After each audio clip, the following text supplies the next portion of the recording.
प्रिय विद्यार्थियों, नमस्कार। मैं ओंकार गोस्वामी।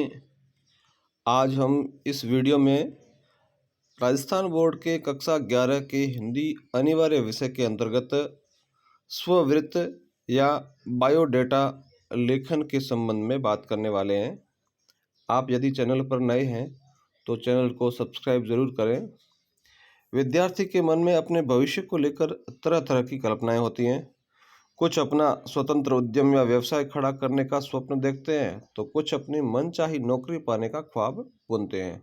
कोई डॉक्टर बनना चाहता है तो कोई इंजीनियर, कोई मैनेजर बनना चाहता है तो कोई बैंकर, वहीं कुछ शिक्षक बनना चाहते हैं।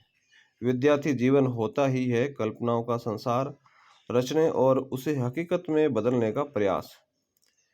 एक दिन छात्र जीवन अपनी परिणति प्राप्त करता है और फिर हम अपनी कल्पना के महल के दरवाजे पर दस्तक देने लगते हैं, अंदर प्रवेश का अरमान संजोए। लेकिन कई बार उस महल के द्वार पर प्रवेशार्थियों की अच्छी खासी भीड़ जमा हो जाती है और अंदर जगह की कमी होती है।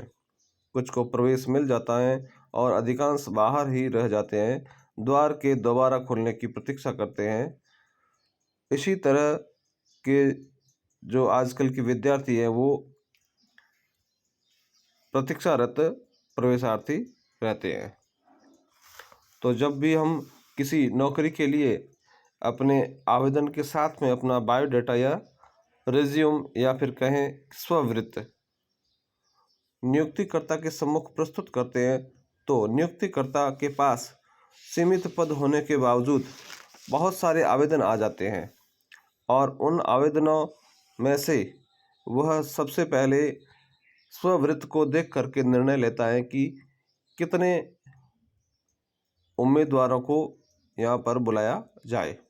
तो सबसे पहला जो युद्ध है या फिर पहली लड़ाई है वह स्ववृत्त हमारी तरफ से लड़ता है और स्ववृत्त यह चयन करवाता है कि हमारा स्ववृत्त हमारा जो बायोडाटा है वो किस तरह से प्रभावी है और कितना आकर्षक है, जिससे नियुक्तिकर्ता जब छंटनी करता है तो उस समय हमारे उस आवेदन पर या स्ववृत्त को देख करके प्रभावित हुए बिना नहीं रह सकता।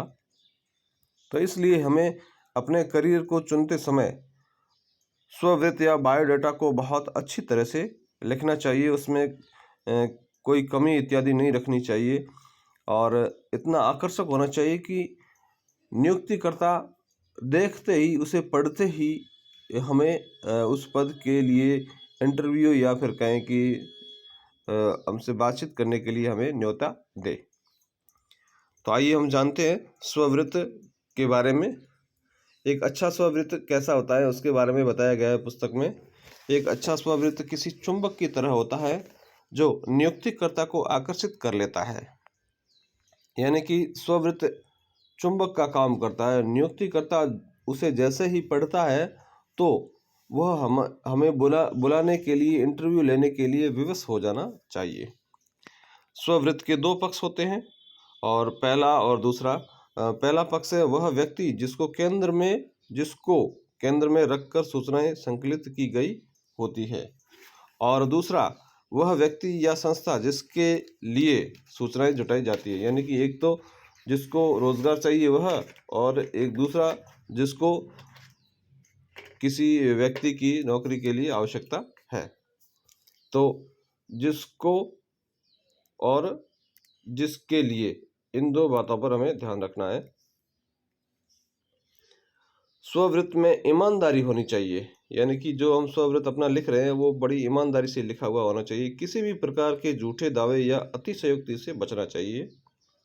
स्ववृत्त में आलंकारिक भाषा की गुंजाइश नहीं है, इसलिए इसकी शैली, प्रश्न यूँ भी पूछा जा सकता है कि स्ववृत्त की शैली कैसी होती है।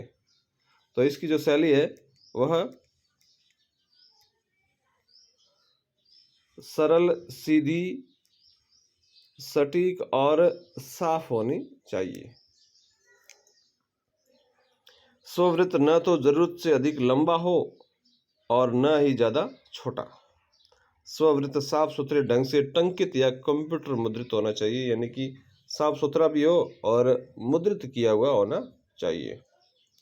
व्याकरण संबंधी भूलों को भी दूर कर लेना चाहिए। पहले से जाँच कर लेनी चाहिए कि इसमें कोई वर्तनी संबंधी, व्याकरण संबंधी कोई त्रुटि नहीं है।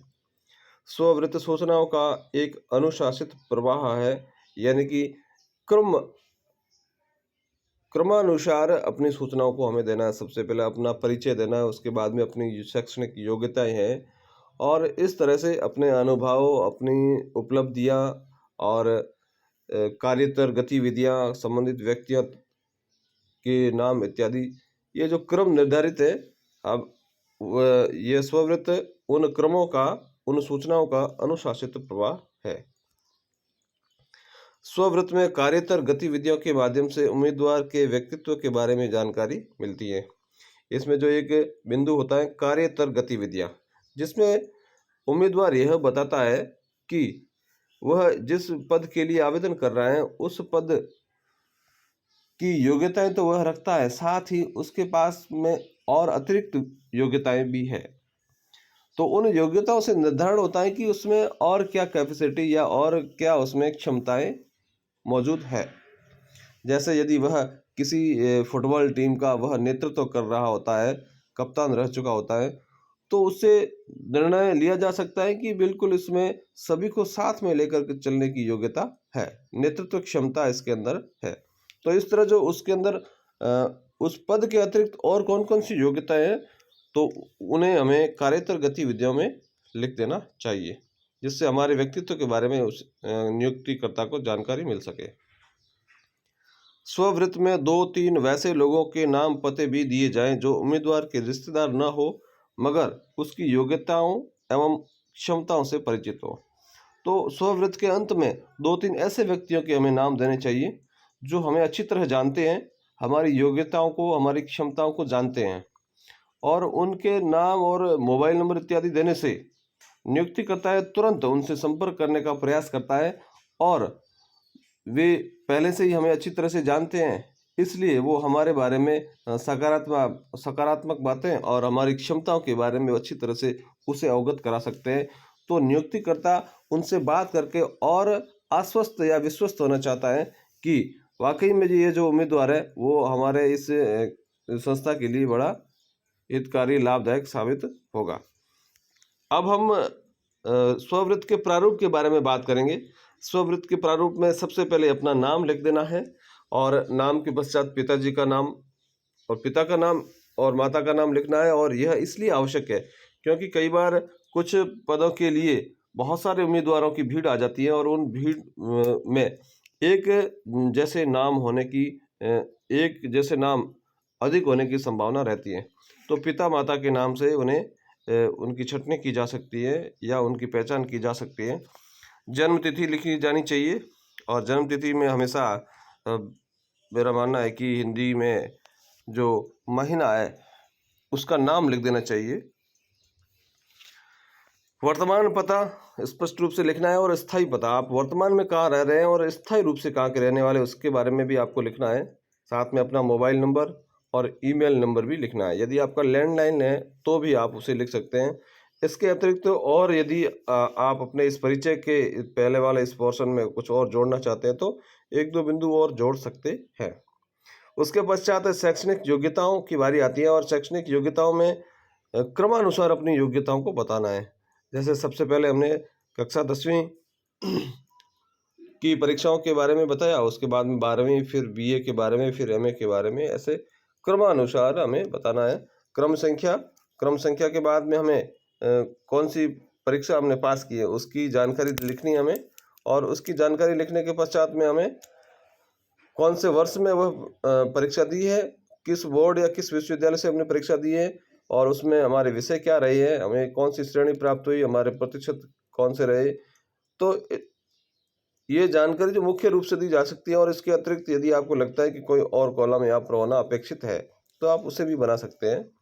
इसके बाद में बारी आती है अन्य संबंधित योग्यताएं।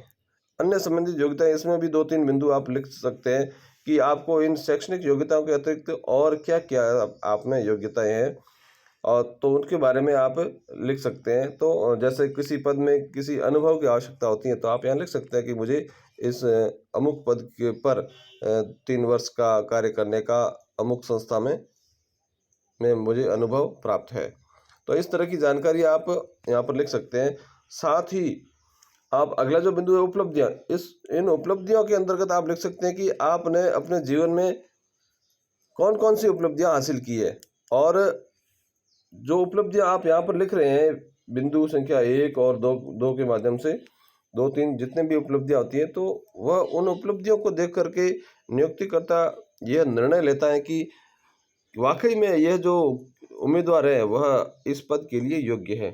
तो उस पद से संबंधित जो उपलब्धियाँ होती है, जो उस पद पर रहते हुए या फिर कहें कि उस पद में और वृद्धि कर सकती हैं, ऐसी यदि उपलब्धियाँ हैं तो हमें उन्हें लिख देना चाहिए।